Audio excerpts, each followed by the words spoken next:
بسم اللہ الرحمن الرحیم۔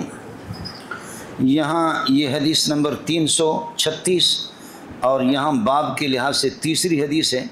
وان سلمان رضی اللہ عنہ قال نہانا یعنی رسول اللہ صلی اللہ علیہ وسلم، حضرت نے ہمیں منع کر دیا ان نستقبل القبلۃ لغائط او بول، کہ ہم قبلے کا رخ کریں، اللہ آپ کو بھلا کرے، پیشاب اور پاخانے کے لیے، او ان نستنجی بالیمین، یا دائیں ہاتھ سے استنجا کرے، استنجا اللہ کو کراہیت تنزیہ ہے، او ان نستنجی باقل من ثلاثۃ احجار، یا 3 پتھروں سے کم سے استنجا کرے، اس سے بھی نبی نے منع کیا، او ان نستنجی برجین او بعظم، یا ہڈی سے، یا یہ کہ اللہ گوبر سے ہم استنجا کریں یا ہڈی سے، اس سے بھی نبی نے منع کر دیا۔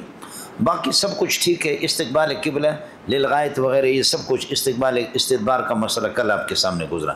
یہاں ایک جملہ ہے کہ نہانا ان نستنجی باقل من ثلاثۃ احجار، 3 پتھروں سے کم سے حضرت نے ہمیں منع کیا ہے۔ اس لیے اللہ کا بھلا کریے کہ امام احمد اور امام شافعی رحمۃ اللہ علیہ کا مذہب یہ ہے کہ 3 پتھر طاق اور 3 کا عدد واجب ہے، 3 سے کم 2 پتھروں پر اکتفا اللہ آپ کا بھلا کریے کہ کیا ہے، ٹھیک نہیں ہے۔ حنفیہ کہتا ہے کہ ایتار یعنی طاق 3 کا عدد مستحب ہے، سمجھ رہے ہیں، 3 کا عدد مستحب ہے۔ اصل چیز واجب جو ہے وہ انقاء اور صفائی ہے، اصل چیز نظافت ہے کہ صفائی۔ اب سمجھ لینا، امام شافعی اور امام احمد رحمۃ اللہ علیہ فرماتے کہ 3 پتھر ضروری ہے، یہ روایتوں کے لیے دلیل ہے۔ ان نستنجی باقل من ثلاثۃ احجار، 3 پتھروں سے کم یہ منہی عنہ ہے، 3 سے کم منہی عنہ ہے، لہذا مامور بھی 3 ہے، لہذا 3 کا عدد یہ ہے کہ واجب ہے۔ امام ابو حنیفہ رحمۃ اللہ علیہ اور امام مالک رحمۃ اللہ علیہ فرماتے ہیں اصل چیز وہ انقاء ہے، صفائی ہے، نظافت ہے، باقی 3 کا عدد طاق کا عدد یہ مستحب ہے۔ یہاں آپ لوگ پڑھیں گے ابو داؤد کے اندر ایک روایت ہے، من استجمر فلیوتر من فعل فقد احسن ومن لا فلا حرج، ابو ہریرہ کی روایت ہے۔ من استجمر جو ڈھیلا استعمال کرے، فلیوتر طاق کا عدد اختیار کرے، 3 کرے، 5 کرے، 7 کرے۔ من استجمر فلیوتر جو ڈھیلا استعمال کرے، طاق کا عدد اختیار کرے۔ من فعل فقد احسن، کیا تو بہت اچھی بات ہے، ومن لا فلا حرج، نہیں کیا تو کوئی مسئلہ۔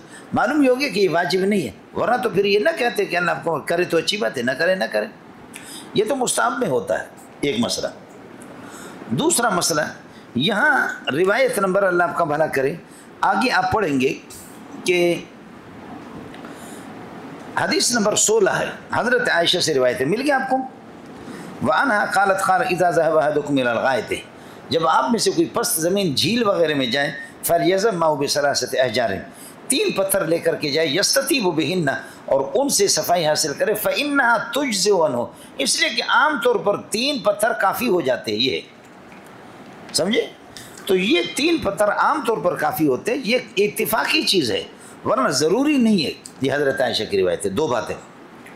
تیسرا آپ پڑھیں گے ترمذی شریف میں، حضرت ابن مسعود فرماتے کہ رسول پاک صلی اللہ علیہ وسلم نے آپ قضاء حاجت کے لیے تشریف لے جا رہے تھے، فرمایا کہ مجھے 3 پتھر لے کر کے آ جاؤں، 3 پتھر، تو میں جا کر کے فَالْتَمَسْتُ الْحَجَرَيْنِ فَوَجَدْتُ الْحَجَرَيْنِ، 2 پتھر میں نے لے لیے، لا کر کے نبی کو دیا، اور ایک گوبر دے دیا، ایک گوبر میرے ہاتھ میں آ گیا، گوبر دے دیا، لید اور گوبر وہ میں نے دے دیا۔ فَأَخَذَ الْحَجَرَيْنِ، 2 پتھروں کو نبی نے لے لیا، استنجا میں استعمال کیا، وَأَلْقَى الرَّوْسَةَ، اور گوبر کو پھینکا، وَقَالَ إِنَّا رِجْسٌ اے رِجْسٌ، یہ ناپاک ہے، اس سے مجھے کیا پاکی حاصل ہوگی۔ خلاصہ یہ نکلا کہ حضرت اقدس صلی اللہ علیہ وسلم نے 2 پتھروں پر اکتفا کیا، 2 پتھروں پر اکتفا کیا۔ اللہ کی بندو کچھ پڑھا نہیں پڑھا آیا مسئلہ؟ یہ 3 حدیثیں ہو گئی۔ چوتھی بات یہ بتاؤ، ایک پتھر ہے جس کے 3 کونے ہیں، مثلث پتھر ہے، پتھر کے 3 کونے ہیں، ایک کونے کو کونے میں لگایا، دوسرے کونے کو کونے میں لگایا، تیسرے کو کونے میں لگایا۔ یہ پٹھان سمجھیں گے، آپ لوگ نہیں سمجھیں گے۔ ایک کونے کو کیا کر دیا؟ کونے میں لگایا، دوسرے کونے کو کونے میں لگایا، تیسرے کونے کو کونے میں لگایا، تو یہ تو ایک پتھر استعمال ہوا۔ اس کے بارے میں آپ کیا کہیں گے، سمجھے؟ اور چوتھا مسئلہ میں نے آپ سے عرض کر دیا کہ ایک آدمی کا پیٹ خراب ہے، 3 پتھر آپ نے استعمال کیے، کچھ اور نکلا تو پھر کیا کرو گے؟ اس لیے معلوم ہی ہو گیا کہ اصل چیز واجب کیا ہے، نظافت ہے اور انقاء ہے۔ اور 3 کے قید یہ عام طور پر اتفاقی ہے۔ باقی آپ کی جو یہ حدیث ہے ان نستنجی باقل من 3 احجار، جواب یہ کہ یہ نہیں تحریم کے لیے نہیں ہے، یہ نہیں تنزیہ کے لیے۔ بولو، یہ نہیں تحریم کے لیے نہیں ہے کہ کیا تنزیہ، نہیں یہ تنزیہی ہے، اور نہیں یہ تنزیہ کا جو مقابل آتا ہے لہذا مستحب، تو 3 سے کم یہ مکروہ تنزیہی ہے تو 3 مستحب ہے، اس لیے واجب نہیں ہو گیا۔ کس کو سمجھ میں آ گیا؟ مڈیا یہ مسئلہ یہاں پہ ہو گیا۔ وعن ابن عباس رضی اللہ عنہ، حضرت ابن عباس فرماتے قال مر النبی صلی اللہ علیہ وسلم بقبرین، نبی پاک صلی اللہ علیہ وسلم درمیان میں چھوڑ دیا۔ ان انس رضی اللہ عنہ قال کان رسول اللہ صلی اللہ علیہ وسلم اذا دخل الخلاء، جب بیت الخلاء میں آپ ارادہ کرتے دخل الخلاء کا معنی اراد دخول الخلاء، بولو اراد دخول الخلاء، داخل نہیں ہوا، داخل ہونے کے بعد اللہم انی اعوذ بک من الخبث والخبائث آپ نہیں پڑھ سکتے مولانا، اس لیے کہ بیت الخلاء گندی جگہ ہے، گندی جگہ میں یہ اللہ کا نام ہے، اللہم انی اعوذ بک من الخبث والخبائث، یہ اذکار ہے، دعا ہے، اذکار ہے، اس لیے اس کی پڑھنے کی اجازت نہیں گندی جگہ میں۔ آپ کو مسئلہ سمجھیں؟ اس لیے اذا دخل الخلاء کا معنی کیا ہے؟ اذا اراد دخول الخلاء، کبھی افعال قریبہ کو، بعض افعال جو قریب ہوں گے اس کو واقع سے تعبیر کرتے ہیں، قریب الوقوع کو وقوع سے تعبیر کرتے ہیں، سمجھے؟ قریب الوقوع کو واقع سے تعبیر کر، تو دخول اب ہونے والا ہے بیت الخلاء میں لیکن قریب ہے، لیکن اس کو دخل سے تعبیر کر دی۔ جیسے کہ آپ کہتے ہیں قد قامت الصلاۃ، نماز کھڑی ہوگی، جھوٹ بولتے ہو، نماز کہاں کھڑی ہوگی؟ نماز تو کہتے ہیں قیام کی رات، رکوع اور سجدے، تکبیر تحریمہ کیوں؟ تکبیر تحریمہ ہوا ہی نہیں ہے کہ تو پہلے سے کہتے ہیں قد قامت الصلاۃ، کس کو میری بات سمجھ؟ لیکن قریب ہے کہ نماز شروع ہو جائے، اس لیے اس قرب کو قد قامت سے تعبیر کیا، اس قرب کو کیا کیا؟ ہاں ملنگو، اس قرب کو واقع سے تعبیر کیا کہ قریب الوقوع کو کہا گویا کہ واقع ہو گیا، سمجھتے ہیں؟ تو اذا اراد دخول الخلاء، چنانچہ آپ پڑھیں گے بخاری شریف کے اندر اذا اراد ان يدخل الخلاء بھی آپ کو ملے گا، اور الادب المفرد امام بخاری کی اس میں بھی ہے، اس لیے مسئلہ یہی ہے کہ بیت الخلاء جہاں گندی جگہ ہے اس میں داخل ہونے سے پہلے یہ پڑھنا۔ ہاں اللہم انی اعوذ بک من الخبث والخبائث۔ اور جنگل میں تو چونکہ جنگل ہی جنگل ہے، تو جنگل میں جب تک آپ نے شرمگاہ کو کھولی نہیں ہے اس سے پہلے کھڑے کھڑے بھی پڑھ سکتے، یہاں پخانہ کرنا ہے، ادھر قضاء حاجت کرنا ہے ایک درخت کے نیچے، سمجھے جھاڑیاں ہیں، یہاں کھڑے کھڑے جب تک شرمگاہ نہیں کھولی ہے تو آپ پڑھ سکتے اللہم انی اعوذ بک من الخبث والخبائث۔ اللہ کی بندوں کچھ میں نے پڑھا، لیکن جب شرمگاہ کھولی تو اب اس حالت میں اللہ کی توہین نہ کرو، پھنڈو پھاش ہو کر کے، بولو پھنڈو پھاش ہو کر کے، یعنی دوبر تمہارا کھولا ہوا ہے، اب اللہم انی اعوذ بک من الخبث والخبائث، بولو اللہم انی اعوذ بک من الخبث والخبائث۔ یہ ٹھیک نہیں، یہ اس وقت جب کہ بیت الخلاء گندے بیت الخلاء جیسے بلوچوں کے اور پٹھانوں کے ہوتے ہیں، لیکن اگر بیت الخلاء ہے غسل خانہ اور بالکل صاف جیسے ہندوستانیوں کے ہوتے ہیں، ان کے اللہ کا بھلا کرے ان کے بیت الخلاء ہمارے گھروں سے زیادہ صاف ہوتے ہیں، جا کر کے ان کو دوائی استعمال کرتے ہیں، خوشبو استعمال کرتے ہیں، سمجھے؟ تو پھر اس میں جب تک کہ قضاء حاجت پہ بیٹھا نہیں ہے، شرمگاہ نہیں کھولی ہے اور کپڑوں کو بدن سے ہٹایا نہیں، اس وقت تک بیت الخلاء میں پڑھ سکتا ہے، بیت الخلاء جب صاف ہو، لیکن فارغ ہونے کے بعد وہاں نہیں پڑھ سکتا، وہ اگرچہ صاف ہے نہیں پڑھ سکتا فارغ ہونے، کیوں؟ اس لیے کہ اس کی بدبو پھیلتی ہے، اس نے جو اپنی صلاحیتیں جو کچھ گیس خارج کیا، اگرچہ لوڈ شیڈنگ ہوتی رہتی ہے لیکن حضرت نے تو بڑی کوشش کی ہے نا، تو اس میں جتنے بھی وہ خوشبو والی جگہ ہو تو اس لیے وہاں باہر نکلے گا الحمدللہ الذی اذهب عنی الاذی وعافانی، یا غفرانہ کا پڑے گا باہر۔ کس کو سمجھ میں آ گئی؟ اللہ کے بندوں کچھ پہلے پڑھا، اب آپ کی مرضی۔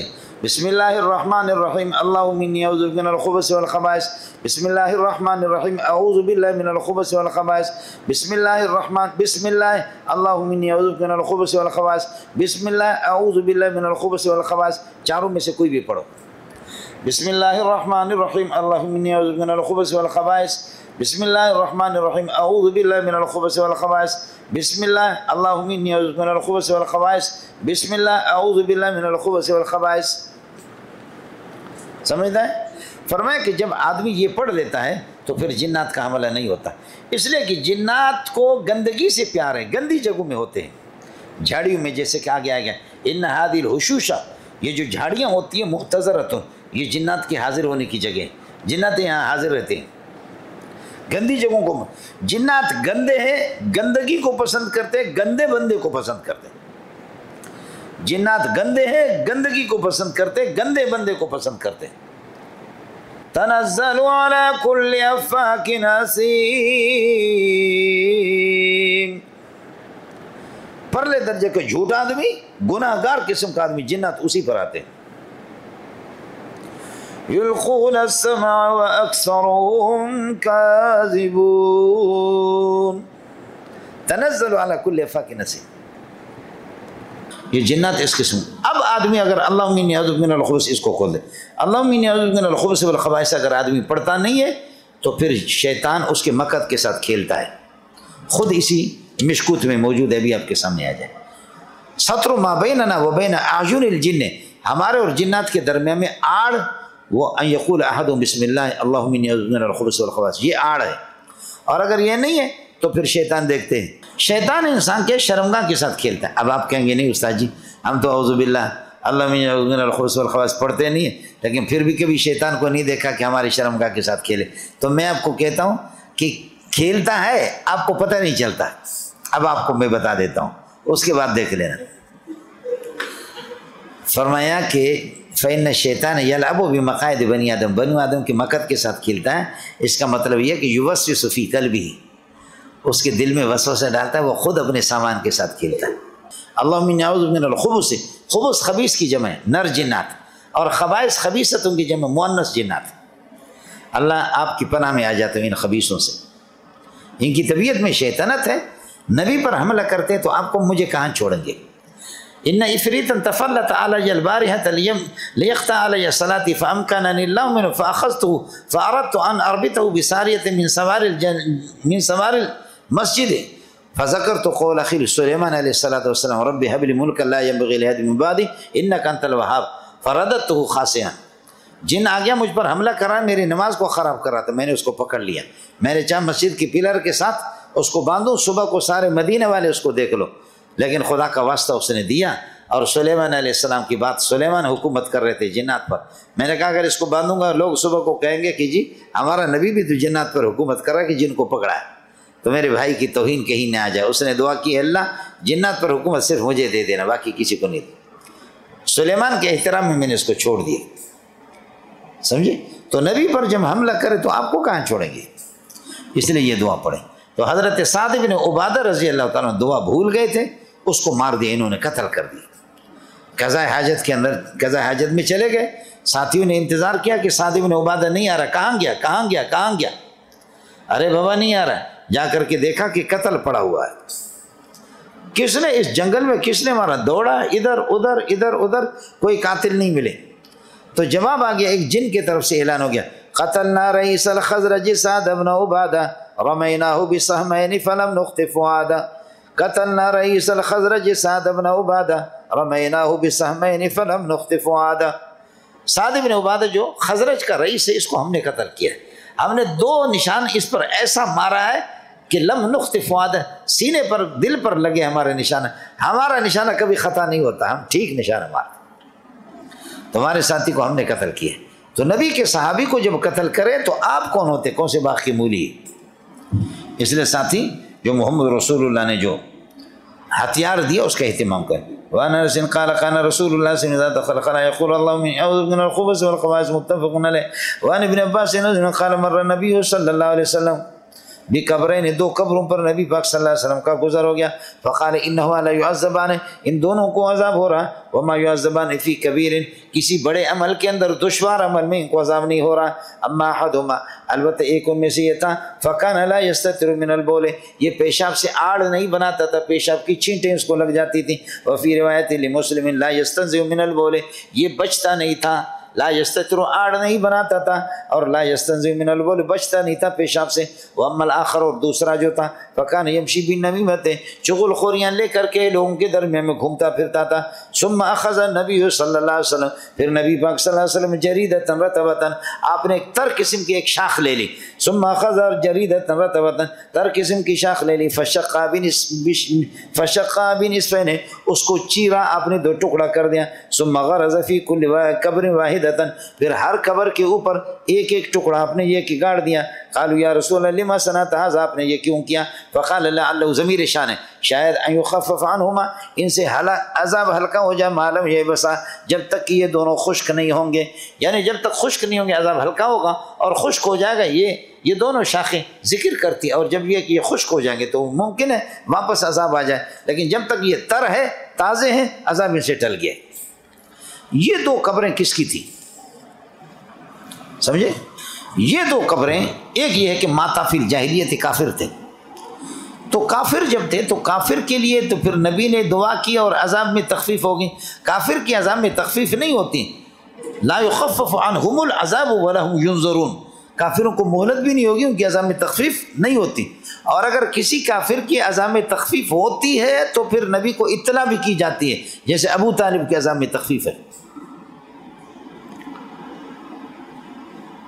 آیا سمجھ میں؟ تو ایک روایت یہ کہ ماتا فی الجاہلیت، دونوں کے دونوں جاہلیت کے بندے تھے، کفر کے، تو میں عرض کر رہا ہوں کہ کفر کہتے تو پھر کفر والوں کو تو پھر پیشاب پر اور چغل خوری پر کفر والوں کو عذاب نہیں ہوتا، کفر والوں کو تو ترک توحید پر کفر پر عذاب ہوتا ہے، یہ تو اعمال ہے، پیشاب سے نہ بچنا اور چغل خوری کرنا، اس پر ان کو عذاب ہو رہا ہے۔ بہرحال ایک قول یہ ہے کہ ماتا فی الجاہلیت، یہ دونوں کے دونوں جاہل تھے، کافر تھے، کفر، لیکن بات دل کو لگتی نہیں ہے، کافر کو کفر پر عذاب ہوتا ہے، اعمال پر نہیں ہوتا، اور پھر عذاب میں ان کی تخفیف ہوگی، کافر کے عذاب میں تخفیف نہیں ہوتی، اگر ہوتی ہے تو خصوصیت کی تصریح ہوتی ہے اور خصوصیت کا اعلان ہوتا ہے۔ آپ اردو سمجھتے ہیں؟ اس لیے جب کافر نہیں تھے تو نتیجہ یہ نکلا کہ یہ مسلمان تھے، مسلمان تھے تو صحابی تھے، اس لیے قبر میں صحابی کو عذاب ہو سکتا ہے، سمجھے؟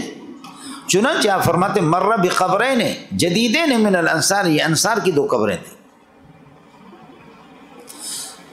انصار کی قبریں تھیں، ایک یہ، دوسرا یہ کہ حضرت نے فرمایا من دفنتم اليوم ہا ہونا، یہ نئی قبریں لگ رہی، کس کو تم نے دفن کیا ہے؟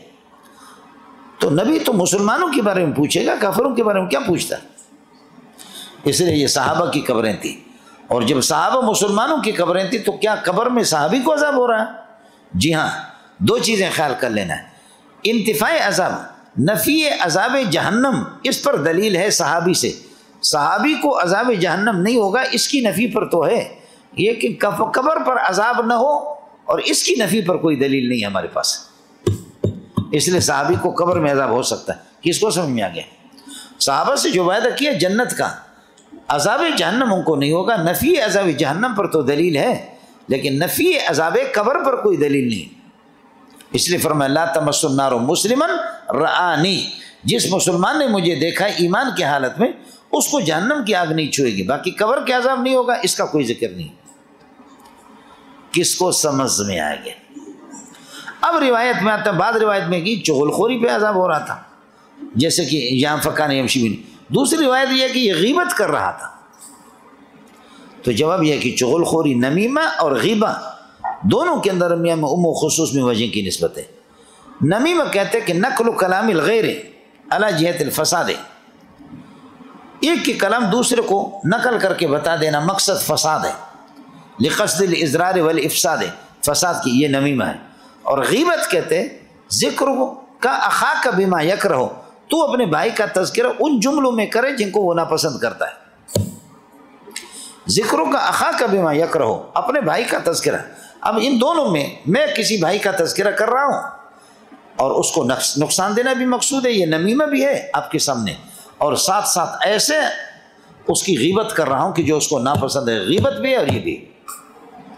اور ایک یہ ہے کہ غیبت تو ہے ناپسندیدہ جملوں سے، لیکن مقصود ضرر نہیں ہے تو غیبت ہوگی، اور ایک یہ ہے کہ اللہ آپ کو بھلا کرے مقصود ضرر ہے لیکن جملے ناپسندیدہ نہیں ہے، سمجھ شریف میں ہے کہ نہیں؟ یہ بہرحال یہ دورے کا مسئلہ ہے، آپ دورے میں آئیں گے، آپ کو مسئلہ سمجھ میں آ گیا۔ پھر آپ نے شرح جامی میں پڑھا ہے کہ مرہ نبی صلی اللہ علیہ وسلم بقبرین، دو قبروں سے گزرا، یہ ظرف ہے یہاں، فقال انہما، اب انہما کی ضمیر قبروں کی طرف راجع ہے، لیکن قبر کو تو عذاب نہیں ہو رہا، ان دونوں قبروں کو عذاب ہو رہا ہے۔ ارے قبروں کو کیسے عذاب ہو رہا ہے؟ تو اس لیے اب مقبورین کے معنی میں ہوگا، اس کو کیا کہتے ہیں؟ مقبورین۔ جیسے کہ شرح جامی آپ نے پڑھا، الحمد لولیہ، جو حمد کا لائق ہے، لولی الحمد، جو حمد کا لائق ہے، حمد اس کے لیے، والصلاۃ علی نبیہ، اور حمد کے نبی پر صلاۃ و سلام ہو۔ تو حمد کا تو کوئی نبی نہیں ہوتا، سمجھے؟ تو علی نبیہ میں ہی ضمیر حمد کی طرف ہے، لیکن اب حمد سے مراد محمود ہے، اب ہوگا الحمد لولیہ والصلاۃ علی نبی المحمود، بولو والصلاۃ علی نبی، علی نبی المحمود، تو محمود اللہ، حامد محمد ہے۔ کس کو سمجھ میں آ گیا؟ تو وہاں اس میں ظاہر سے الگ معنی، ضمیر جب لوٹائیں گے الگ معنی، یہاں بھی قبر سے ظرف مراد ہے، اور انہما لیعذبان ہے، جب یہ ضمیر لوٹے گی تو اب ظرف مراد نہیں ہوگا بلکہ مظروف مراد ہوگا، جو ظرف کے اندر، ظرف مظروف کا فرق تو آپ حضرات کو معلوم ہوگا، بڑے لوگ ہیں آپ لوگ علماء بنی اسرائیل، یہ ظرف الگ چیز ہے، تم لوگ مظروف الگ ہو، مکان ظرف ہے، تم مظروف ہو۔ پیٹ کے اندر جو پاخانہ ہے وہ مظروف ہے، اور پیٹ تمہارا ظرف ہے، پیٹ الگ ہے، پاخانہ الگ ہے۔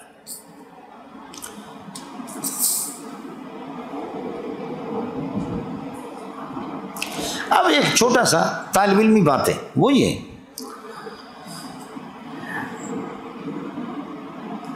ما یعذبان فی کبیر، یہ کسی بڑے دشوار عمل میں ان کو، ما یعذبان فی کبیر، کبیر بڑے مسئلے میں ان کو عذاب نہیں ہو رہا، حالانکہ بعض روایت میں آتا بلا انہ لکبیر، یہ جو پیشاب سے بچنا، پیشاب سے نہ بچنا اور چغل خوری کرنا، یہ بہت بڑا گناہ کبیر ہے، اور یہاں کرے ما یعذبان فی کبیر، فی اسم کبیر، کسی گناہ کبیر میں عذاب نہیں ہو رہا۔ دوسرے میں فرمایا کہ بلا انہ لکبیر، کبیرہ گناہ ہے۔ کس کو سمجھ میں آ گیا؟ اشکال سمجھے؟ تو جواب یہ کہہ دو، ما یعذبان فی عمل کبیر، کسی عمل کبیر میں ان کو عذاب نہیں ہو رہا، پہلے یہی آپ نے فرمایا، پھر فوراً وہی آگئی بلا انہ لکبیر، پھر وہی آگئی کہ لکبیر، ہاں یہ بہت بڑا، تو آپ نے پہلے اجتہاداً فرمایا کہ ما یعذبان فی عمل کبیر، پھر وہی آگے بلا انہ لکبیر، اس لیے اس کو ترجیح ہوگی۔ کچھ معنی پڑ گیا؟ سمجھتا ہے؟ ایک دوسرا جواب سمجھو، ما یعذبان فی کبیر، کبیر اکبر کے معنی میں، ما یعذبان فی اکبر الکبائر، کبیرہ تو ہے لیکن اکبر الکبائر نہیں ہے۔ پھر جواب آ گیا کہ بلا انہ لکبیر، ہے تو کبیر ہے لیکن اکبر الکبائر نہیں ہے۔ یعذبان فی کبیر، کبیر اکبر الکبائر کے معنی میں ہے، فی کبیر فی اکبر الکبائر، بلا انہ لکبیر، کبیر تو ہے لیکن اکبر الکبائر نہیں ہے۔ کس کو سمجھ میں آ گیا؟ تیسرا، ما یعذبان فی کبیر، کبیر شاق اور دشوار کے معنی میں، بولو کبیر شاق اور دشوار، ما یعذبان فی عمل شاق، کسی دشوار عمل میں ان کو عذاب نہیں ہو رہا، لیکن حقیقت میں بلا انہ لکبیر، کبیر بہت کبیرہ گناہ ہے، یہ دشوار نہیں ہے، آدمی بچ سکتا ہے۔ ما یعذبان فی عمل شاق، کبیر شاق کے معنی میں، بلا انہ لکبیر، یہ عمل کبیر یعنی اسم کبیر۔ ہو گیا مولانا؟ تین ہو گئے۔ چوتھا مسئلہ، ما یعذبان فی کبیر فی زعمہما، ان کے گمان میں یہ گناہ کبیرہ نہیں ہے، بلا انہ لکبیر فی الحقیقت، حقیقت کے اندر یہ بہت بڑا گناہ کبیرہ ہے۔ آپ اردو سمجھتے ہیں؟ ما یعذبان فی کبیر فی زعمہما، ان کے زعم کے اندر یہ کبیرہ نہیں ہے، بلا انہ لکبیر فی الحقیقت، حقیقت کے اندر یہ گناہ کبیرہ ہے۔ چار، پانچواں، ما یعذبان فی کبیر، ما یعذبان فی کبیر فی زعمہما، بلا انہ لکبیر فی اعین الناس، نہیں، ما یعذبان فی کبیر فی اعین الناس، لوگوں کی نگاہوں میں یہ کبیرہ نہیں ہے، حقیقت میں یہ بہت بڑا کبیرہ ہے۔ چھٹا، ما یعذبان فی کبیر، یہ کبیرہ نہیں ہے لیکن ان العذاب علیہ لکبیر، لیکن عذاب اس پر بہت سخت ہوگا۔ ہاں بلنگو۔ ساتواں، ما یعذبان فی کبیر، یہ کبیر نہیں ہے، ان المواظبۃ علیہ لکبیر، لیکن اس عمل پر ہمیشگی اختیار کرنا، اصرار کرنا یہ کبیر ہے۔ 7 صورتیں ہوگی استاپ دغا دغا دغا دغا دغا دغا دغا. منڈیا کچھ بلا پڑا. ما یعذبان فی کبیر اجتہاد، ہم نے اپنے اجتہاد سے فرمایا تھا کہ یہ کبیر نہیں ہے. وہی آ گئی انہ لکبیر، وہی آ گئی کہ بالکل کبیرہ ہے. سمجھتا. دوسرا ما یعذبان فی کبیر، کبیر اکبر کے معنی میں ما یعذبان فی کبیر فی اکبر الکبائر، بلا انہ لکبیر، اکبر نہیں ہے لیکن کبیر گناہ ہے. سمجھتا. تیسرا ما یعذبان فی کبیر، کبیر شاک کے معنی میں ما یعذبان فی عمل شاک، کسی دشوار عمل میں کو عذاب نہیں ہو رہا، دشوار نہیں ہے لیکن حقیقت میں گناہ ہے بڑا. بلا انہ لکبیر، بلا ان ھذا الاسم لکبیر، یہ بہت بڑا گناہ ہے. چوتھا ما یعذبان فی کبیر فی زعمہما، ان کے گمان کے اندر کبیر نہیں ہے، بلا انہ لکبیر فی الحقیقت، حقیقت میں یہ بہت بڑا گناہ کبیر ہے. ان کے نگاہ میں چھوٹا ہے، خود جو 2 بندے ہیں ان کی نگاہ میں چھوٹا. سمجھتا ہے. چھٹا ما یعذبان فی کبیر فی ذہن المخاطبین، فی اعین الناس، لوگوں کی نگاہوں میں یہ کبیر نہیں ہے لیکن بلا انہ لکبیر فی الحقیقت، حقیقت میں یہ کبیر ہے. پہلے ان کی نگاہ میں اب عوام کے. چھٹا ما یعذبان فی کبیر، حقیقت میں کبیر نہیں ہے لیکن ان العذاب علیہ لکبیر، لیکن عذاب اس پر بہت بڑا دیا جائے گا. ساتواں ما یعذبان فی کبیر، کبیر نہیں ہے لیکن ان الاصرار علیہ لکبیر، ان الاصرار علیہ لکبیر، اس پر جم جانا. آدمی کبھی صغیرہ گناہ کو کرتے کرتے کرتے جب چھوڑتا نہیں تو وہ بھی کبیرہ بن جاتا ہے. منڈیا کچھ بھلا پڑا نہیں پڑا؟ ہاں منڈیا کچھ بھلا پڑا. جب ہو گیا تو اس کے بعد پھر سمجھو، جب حضرت اقدس صلی اللہ علیہ وسلم نے کھجور کی چھڑی منگا دی، کھجور کی شاخ، اس کو توڑا نہیں. مثلا یہ 1 گز کے، 1 گز کو آپ نے درمیان سے توڑا نہیں کہ آدھا اس پر لگائیں آدھا اس پر لگائیں، نہیں، بلکہ اس 1 گز کو چیرا، ایسے چیرا، شقہ چیرنا، اس کو چیرا اور چیر کر کے 1 گز کے کتنے بنیں گے؟ 2 گز بن گئے نا. ہر ایک گز 2 ٹکڑے ہو گئے تو 2 ٹکڑا نہیں کیا درمیان سے بلکہ چیرا تو 2 گز. یہ خلاف قیاس ہے. اس لیے بریلوی حضرات کہتے ہیں کہ جی قبروں پر پھول چڑھانا نبی نے چونکہ ہم پر ان پر یہ لگا. تو پہلی بات یہ کہ یہ معجزات میں بھی اس حدیث کو نقل کرتے محدثین، اور معجزہ خلاف عادت ہے، خرق عادت ہے، مخالف عادت ہے. آپ نے شرح آیت کا خانہ خراب کیا پچھلے سال. المعجزۃ امر خارق للعادت قصد به اظہار صدق من ادعى انه رسول اللہ. بولو. المعجزۃ امر خارق للعادت قصد به اظہار صدق من ادعى، مخالف للعادت، مخالف عادت. یہ خلاف اس پر قیاس نہیں ہوتا، لہذا یہ اپنے مورد پر بند ہے، اس پر قیاس ٹھیک ہی نہیں ہے. کس کو سمجھ آ گیا؟